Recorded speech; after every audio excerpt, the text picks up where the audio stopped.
Hello humans, Batsy here with another Create video from the SMP. This week I have been really productive. Just look at how many new things there are around. But before any of that, let's cue the intro, and some fun little interactions I had with some members of the server, and if you happen to enjoy the video, please consider leaving a like, and maybe even a comment. It helps for the algorithm to promote my content.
They are finally here, perfect.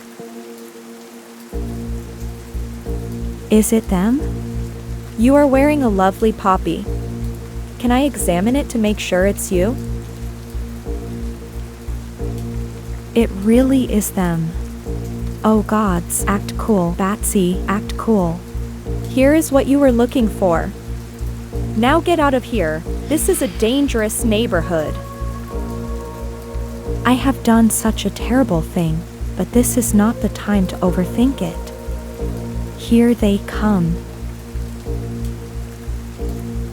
Wait, where are they going? Wait, don't go that way. I was expecting you, mad scientist 𝐋𝐢𝐬𝐬. Do you recognize these bones by any chance? Yeah, that's right. It's from one of the monsters that you call horses. I've kidnapped them all. Mwahahaha. And I expect a good ransom for them. Of course I wouldn't be such a fool to bring the horses with me, but they are nearby, they are safe. I just want many enchants on my tools, pretty please. Look, the horsies are right here, please damn give me some enchants.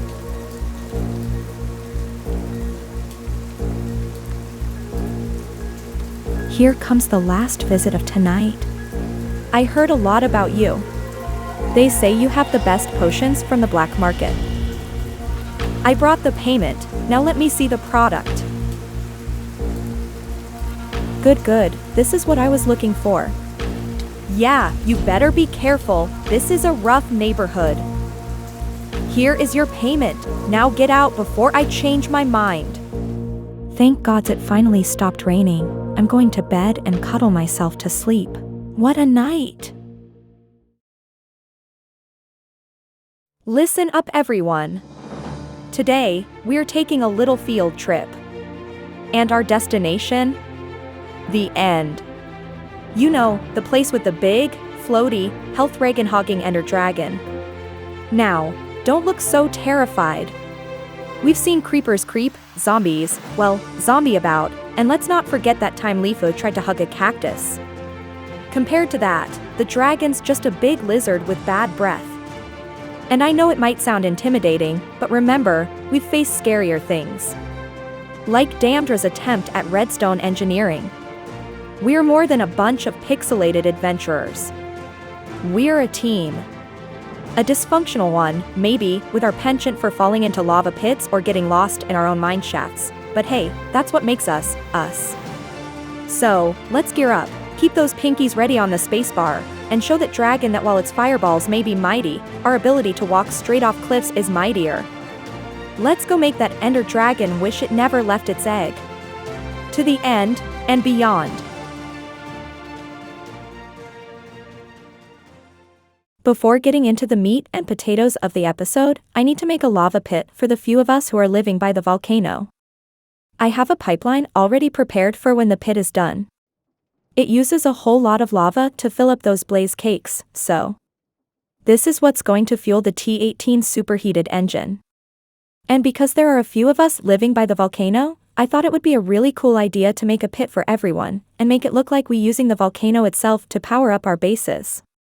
I wanted to take the chance to answer a couple of questions while I'm digging a massive hole to fill up with lava. I was asked the other day, what do I do with the money I'm making with Patreon and YouTube? In particular, how much of it I put back into my community, and what else I do with it. I'm a very small content creator, but I thought that precisely because I'm still fairly small, maybe it gives the humans who might be interested in starting with YouTube a more achievable point of view than what much bigger YouTubers can provide. So, what do I do with the money? Right now, roughly 80% of it is going back to either my community or the channel. That englobes all the expenses I'm taking to improve either of those things. Buying new components for my computer, paying for new software, or upgrading the one I'm using. Recently I also paid for a subscription to Envato Elements, which gives me access and license to use a large catalog of music, sound effects, and many other things to improve my editing. I even paid someone to develop a software for me, which will potentially allow me to do streams, hopefully soon. There is also the cost of the server where I'm running the SMP. All of that combined is eating most of my budget, but that also means that all of it is being paid by the community itself, and I'm not paying from my pocket anymore, which is huge. What is left I'm mostly saving it just in case, and I have bought a couple of things here and there, though very unimpressive things if I'm honest. The other day I bought myself some socks, I also got a wooden spoon, some medications, and a bit of food. I'm not even kidding, that's pretty much what I spent some of the budget on. It is worth mentioning that I personally love the editing and video creating part of it, so I'm very much spending a lot more into that than what other content creators might, or should. All in all, for me, it has been worth it to put back as much effort and budget into my community, as the support I'm receiving from them. I personally recommend that if you have the chance, spend a bit of your budget on making your life easier when it comes to creating content. Whether that comes from a new editing software or a new piece of tech, that will depend on your content. But, the easier it becomes to make content, the more time you can spend growing your community and channel in other ways. Something that I think is really important early on. Now that the pit is complete, it's just a matter of waiting for it to fill up, which should take a couple of days, I imagine. So, while that happens, let's check that steam engine. Here is what I ended up making. Obviously, I'm going for a level 18 engine because I only plan on having one of them in here. On the right side, I placed a row of passive engines. I'm going to use them to power up the pumps for the main engine. It needs 2 at 180 RPM, so it does consume a bit. Also need to power up all those pumps that are taking the lava from the volcano. And everything down here. You can see it's very much passive power generation, so this will make sure the big engine is always online. At least as long as there are cakes in it.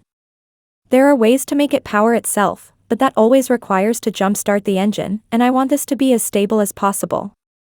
With that out of the way, there are 2 things we need for a superheated engine. The first one is the size, and it does take quite a bit of size. I placed it underground to keep the size of the town. The next thing are of course the blaze burners, 9 of them to be exact, with a mechanical arm underneath to feed them cakes. Which is the last component for the engine, the blaze cakes.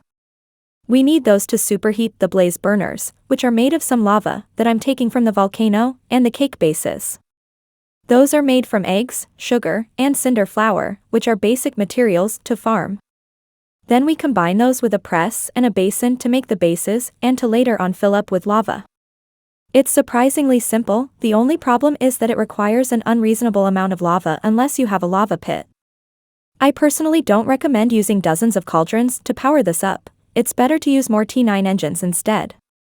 The lava will come from this tank here, and will come this way to fill up the bases. Then I place some belts to input the eggs and sugar, since I don't need to process those. At the very back there is another chute to bring netherrack down, and crush it into cinder flour. That concludes all the materials needed for this. Now, this is making the cakes, but where are those materials coming from? The answer is right here. I made this little cute coop to have a stable source of eggs. It is literally a bunch of chickens waiting on top of some chutes. That moves the items down into the first belt. Then there is a barrel where I'm dumping all the sugar into, which gets moved straight into the second belt. Where does that sugar come from, you might be wondering, and of course, it's coming from the raid farm. One of the mobs from raids is the witches, and those give a metric ton of sugar. The other barrel is to dump the netherrack, which then gets crushed underneath as we have seen before. That way I'm making the cakes, which then I'm going to store in this vault, and use that as the buffer. It will require a minimal amount of manual labor, but it's honestly fine, shouldn't need to check the vault more than once a week. The next thing I have done is pretty much redecorating the entire area. At least the starting area anyway. And here is where I could use your suggestions, but let me show you around a little bit. I started with the pier because it was honestly looking horrible. I simply added some details with campfires, supports, and so on. I'm honestly happy with the results of this section. Like those vertical slabs from the framed mod. I'm only using the bottom half, so the top half still looks like structural support or something. In hindsight, maybe the supports should be on the bottom. I also made sure to texture things out a little bit more. I made use of the chipped sands to create some gradients here and there so it all blends more nicely. The transition into the beach is a bit dramatic, but it all looks quite nice in my opinion. I especially love the part that looks like moss and such. Also took the time to remove all the sand from the water, because the random patches of sand were contrasting a little too much with the rest. Now it looks a bit more homogeneous. With all of that combined, I think this front area looks fantastic. And here is where I could use some suggestions. I have this empty area, which I'm not entirely sure what I want to place in it. There is also this half boulder, half grass thing that I could also do something about. My idea was to place a custom tree somewhere, but that could be used in either of those two places. But I think that makes more sense to place the tree here at the boulder, maybe with hanging roots and whatnot. And over here I'm not sure, I thought maybe a bar that sells sodas, and like milkshakes or something, maybe even coconut water, I don't know. Or maybe some shops, or little stalls that sell a couple of things, like a market by the beach. I have seen that before in Europe. That's more or less what I'm debating on this section, which I would love to hear your suggestions on. I have also made up my mind on what color palette I'm going to be using. Starting with this road in the middle. I tried a bajillion different blocks, but in the end, I think this one looks the best. There were a few others that were alright, but I liked this one the most.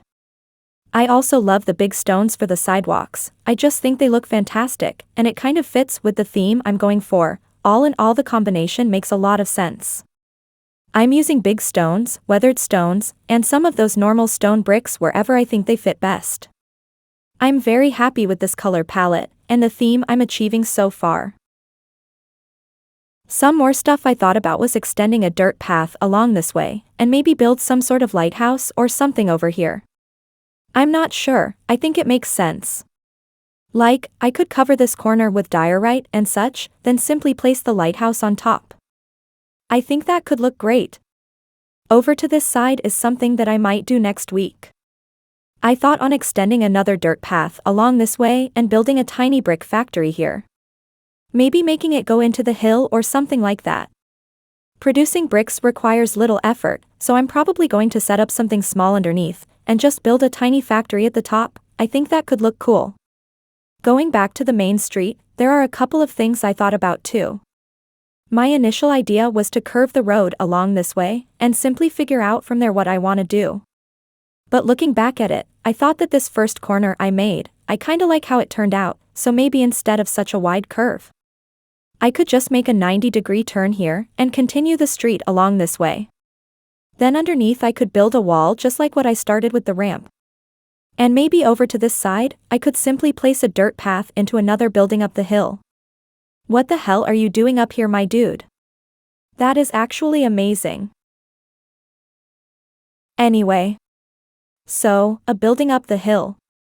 And because the street will go this way, maybe I can place a bigger factory here to automate redstone components. That building will require the most space of them all, and this is the biggest area of the factory. I think it makes sense to place it here. Those are more or less my ideas for the time being. I want to hear your suggestions, and what buildings and stuff could fit nicely with this aesthetic that I'm going for. And now for the storage system. And the idea turned out to be quite simple. I'm working with really small buildings, so there will never be a way to have decent storage. Even if the filtering system is underneath the base, there are just so many chests I can fit on a small building. To work around that, I thought that the only realistic way would be to access the storage from the surface, but not having the storage at the surface. Something that storage mods often do, but Create doesn't really have a direct way of doing so. You can have a vault underground, but you can't access said vault from above, not unless you actually moving the items upwards. After a couple of days of thinking about it, I came to the conclusion that I only have one realistic option to make this work, and that is with toolboxes. Toolboxes have an interesting mechanic. You can set up a filter for each of their slots. Even if there are no items in it, it will retain the filter. Another mechanic of them is that when attached to a contraption, it will not only work as normal storage, but it will also respect the filters. If we combine those things, now we have a way to filter items easily, and a fast way of transferring them. That leaves us with the last detail, the storage size. Because a wall of toolboxes is still going to have a very finite capacity. But actually, not really, or not exactly. Let's say we use bricks a lot, we're still not going to use 10,000 brick blocks at a given time. We can't even fit that many in our inventory. That's where the most simple idea came into mind. Each toolbox slot is 256 items. Now if we set 3 or 4 slots for the items that we're using a lot of, that means we can potentially take 1,000 brick blocks at a given time, which is a lot of brick blocks, to be honest. And by having several vaults underneath to store the rest, we essentially convert the toolboxes into a small buffer to access the vaults. It's not exactly like the terminals some mods use to access the storage system, but it should work fairly similarly. It also has really fast transfer rates, and with enough toolboxes, we can honestly set up quite the amount of filters in it. Alright Batsy, you convinced me. This is going to be the best storage system in the world. Now how does it work? Well, I'm glad you asked. Let me explain what I've done. This is a recreation I made for displaying purposes. It's going to be much easier to understand on a smaller scale. The first section is the wall of toolboxes. This is essentially the terminal I'm going to use to access the storage. Big enough to serve as a buffer for most purposes. All of that is glued to a minecart contraption, and it uses a portable storage interface to transfer the items into the boxes. Each of those boxes can be set to store any item we want. I have simply filled them randomly for the purpose of this explanation, but the idea is to have a slot for pulse extenders, another slot for redstone repeaters, and so on. If it is an item that we would potentially use more than 256 units of, then we can simply assign a couple of slots to it instead. The next section is the actual storage, and of course, we're going to be using vaults for that. They are the most space efficient, and easy to access. Now we need a way to move the items into the contraption, and that will require a couple of extra steps if we want to do it properly. If we try to dump all the items from the vault into the boxes, once the belt is filled with something that the boxes are already full of, it's going to clog the system immediately, and thus making it useless. That's why I'm using this secondary funnel. If the first funnel won't take the items because the boxes are full, the secondary one will extract the items from the belt. That presents another problem. If we constantly move items back into the vault, it will constantly be throwing us the same items over and over, and will never cycle through the items at the bottom of the vault. This is why I'm using a secondary vault underneath. All the contents of the first vault will move into the second vault through the storage interface, and it will sit there until the first vault is empty. Then the second vault will unlock and move everything back into the main one, thus completing a full cycle. If the boxes can be filled, they will. If not, then the items will get stored back into the system. It's going to be all manual for the demonstration, but this has been fully automated on the server. First, we activate the minecart contraption, which already enabled the storage interface. Then, we unlock the first vault to flush all the items through the contraption and down into the second vault. There is little room for all the clocks I placed in there, so most will be going down. Now that the vault is empty, we can lock the first vault again and unlock the second vault to move the items upwards. And that concludes one full cycle. Right now we are limited to the speed of the funnels, but that can be improved. When a funnel is locked, it will spit an item into the belt at the very first tick that it unlocks. In other words, if we force it to constantly be unlocking, it will spit items at a higher rate than it normally would. For that, we're going to use a powered latch. We just need to power the latch from behind, and by rerouting the signal back into the side of the latch, it will constantly try to turn itself off. This is going to spam the funnels as much as possible. We just need one of them, and we can use links to transmit this pulse to all the funnels we want. If we test this thing again, you can see how it's cycling a whole lot faster than before. Not only that, but of course I placed 9 units for each of them, which will empty the vaults in mere seconds. And with an array of 6 main vaults, that is giving me a total capacity of 622,000 items, which is a pretty respectable amount, let's be real. This isn't going to be a stock storage, each of the farms will have their own one, so this is mainly going to be for personal use. I would honestly be surprised if I even managed to use 100,000 of them. I have yet to place the toolboxes and everything, but the system is all wired up and working. I have a ton of boxes that I'm going to use for this, and I thought of a couple of ideas to know where are things. Placing signs in here will look weird, so I thought that because I don't need the chassis at the back, I could place maybe a stone block or something, and then use that toolbox to store types of stone. Then maybe a redstone block, and use that toolbox to store redstone components, and so on. I have done that many times in vanilla storage system, and I think placing it at the back should look alright too. It will also help to color them up a little bit. If we go down here, you can see that everything is already wired up. All the redstone links are already set to their frequencies. Let me show you how this works. All of that is controlled by this setup, and it ended up being decently small, all things considered. First of all, I have this redstone link, which receives a signal from a button above to trigger the system. That will power up this first extender for 25 seconds. On doing so, it will move the signal to this side, and power up another extender with its signal reversed for an extra 4 seconds, giving it a total of 29 seconds on this link. That controls this clutch in here, which will make sure the system is only running when we cycle it, thus making sure it's not lagging the server if it's not being used. Because this many funnels will cause lag, just by having the belts running, even if no items are going through. Which is normally not an issue, unless you have this many funnels in the same place. The signal will also come this way into another extender which will power up a redstone lamp I have above, simply to display when the system is working. Next, we have a pulse repeater, which works in combination with the extender. The repeater makes sure that only one pulse goes through, and the extender makes sure that even if we spam the button above, this repeater will remain online, and only trigger at most once every 25 seconds, so the pulse repeater will only trigger a cycle once. That is to prevent the more sensitive parts from messing up if someone goes and starts spamming it. The more you spam it, it's simply going to extend the duration of the first extender, thus essentially locking the system. After the pulse fires up, it will come this way to activate this extender for 14 seconds. That is controlling the minecart contraption, which will allow the toolboxes to get filled for this duration.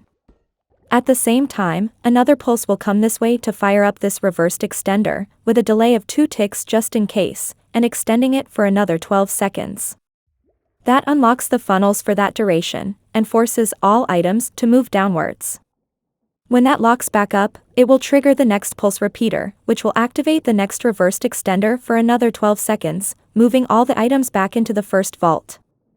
Then on the other side, we have the quick clock, for when either of those links get unlocked. Of course with its usual visual glitches, but we're going to assume that internally it's working as intended even if we can't see it. I don't really have any toolboxes in place, or even anything in the vaults, but I guess we can cycle it, and see the redstone do its thing. If I press this big redstone button and apparently mess up with the trapdoor already. The lamp lights up as expected. And the funnels are nicely being spammed, and they don't look as buggy. The minecart is active too, which is holding the boxes. Then those go offline again, and these ones should be ticking now. Those do look buggy again. I will let you know in the next episode if this is just visual, otherwise, I will lower the tick rate to fix it. And they are locked now, which means, yes, the cart is offline again. And the lamp is offline too. Awesome. I love it when plans go well. Except for the missing boxes, I guess. And I'm going to remove this silly trapdoor. So, that is the storage system, and the silly terminal I made for it. I'm actually pretty happy with this design. The only thing I'm missing from this is some sort of dumping system, and potentially a shulker unloader. Maybe I'm going to use those funnels there to snake some belts around the system to dump items onto it or something, not sure yet. Let me know if you have any interesting suggestions on how to dump items into it. I will be checking through the week to see what I end up doing. The last thing there is to do for this week is the lava. This has been running for a few days, and it's finally done filling up. I need to test out if this silly L-shaped pit even works as expected. Which already has some devious looking corners apparently. I'm going to assume that's not a problem for now, and maybe worry later. But this is pretty much filled. In theory, all of this is at the same height, so it should count just fine, fingers crossed. Just need to turn this thing around, and it should. Yes, look, it's already moving lava. It doesn't say bottomless though. Never mind, just had to wait a second. What in the world is going on down here? Why is this making so much noise? It does say infinite lava, so I guess this is working perfectly. The noise seemed to have calmed down too. That was weird for a moment. Let's follow the lava and make sure it's reaching well. Yes, it's reaching here just fine. And actually filling up this tank really fast. The blaze cakes are backing up too. Oh, okay, the blazes are already superheated. I was half wondering why the arm wasn't moving. And that is crafting more cakes as we speak. Awesome. Now the moment of truth. Is it a tier 18? Yes. Max status, stress capacity of 294,000, that's awesome. That's a job well done. Now I only need to figure out a way of connecting up the rest of the buildings into this. My main idea was to place some sort of substation into here, but maybe I will just move the engines to a different direction or something. Maybe on this side perhaps? To move it that way? That is definitely a bit enclosed in here, and there are those pipes in the middle and all. Let me know if you have any cool ideas for that, preferably that involves some sort of substation or something to have prior to connecting the rest of the town. I thought that could be a funny idea. Oh, and I almost forgot. I also need to hook up this flight anchor somewhere else. I'm using this tiny engine, so I'm actually using Damdra's flight anchor over there because mine has no power to be running if I need to use the workstation. Anyway, I haven't decided where to place this thing. I thought maybe raising a tower or something and placing it up the top. It has this nice beacon effect, so I wanted to make it look cool. But maybe simply throwing it on top of a building will work too. Or potentially on top of the steam engine itself.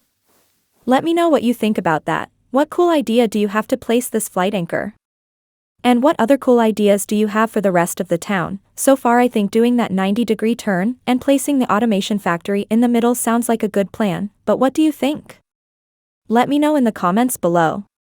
With that done, this is going to be it for this episode. I hope you had a blast watching it. I surely enjoyed making a storage system. I also hope this system gave you a couple cool ideas for your own storage system or logistics in general. Thank you so much for watching, and I will see you all next time.